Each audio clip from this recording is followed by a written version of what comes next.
धनतेरस की कथा। धनतेरस की कथा।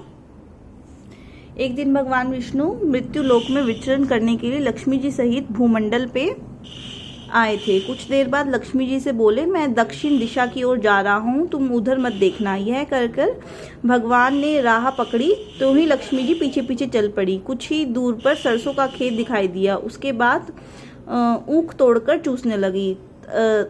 तत्पश्चात भगवान लौटे आए और देखकर लक्ष्मी जी पर क्रोधित हुए और शाप दिया कि जिस किसान का यह खेत है वहाँ पे 12 वर्ष तक उसकी सेवा करोगी।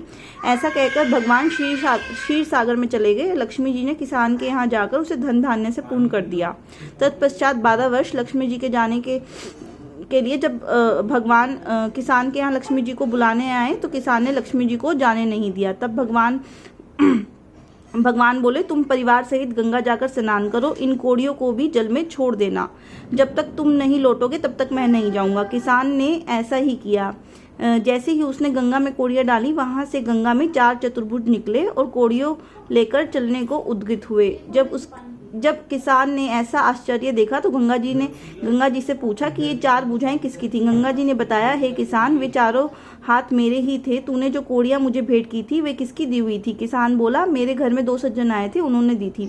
गंगा जी बोली, तुम्हारे घर में जो स्त्री है वे लक्ष्मी है और जो पुरुष आए थे वो भगवान विष्णु थे। तुम लक्ष्मी जी को न जाने देना, नहीं तो तुम पुण्य से निर्धन हो जाओगे। यह सुनकर वह घर लौटा तो भगवान से बोली कि मैं लक्ष्मी जी को नहीं जाने दूंगा। तब भगवान ने किसान को समझाया कि इनको मेरे द्वारा शाप था 12 वर्ष की तुम्हारी सेवा करने के लिए। फिर लक्ष्मी चंचल हैं, इनको बड़े बड़े नहीं रोक सके।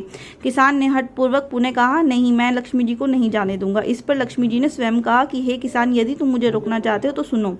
कल तेरस है, तुम अपना घर स्वच्छ रखो, रात्रि में घी का दीपक जलाकर रखना। जब मैं तुम्हारे घर आऊंगी उस समय तुम मेरा पूजन करना, किंतु मैं तुम्हें दिखाई नहीं दूंगी। किसान ने कहा, ठीक है, मैं ऐसा ही करूंगा। इतना कहा और सुन लेने के बाद लक्ष्मी जी दिशाओं में फैल गई। भगवान देखते ही रह गए। दूसरे दिन किसान ने लक्ष्मी जी की कथा अनुसार पूजन किया, उसका घर धन धान्य से पूर्ण हो गया। इसी भांति हर वर्ष तेरस के दिन लक्ष्मी जी का पूजन करने लगा। उस किसान को ऐसा करते देख कितने लोगों ने पूजा करनी शुरू कर दी।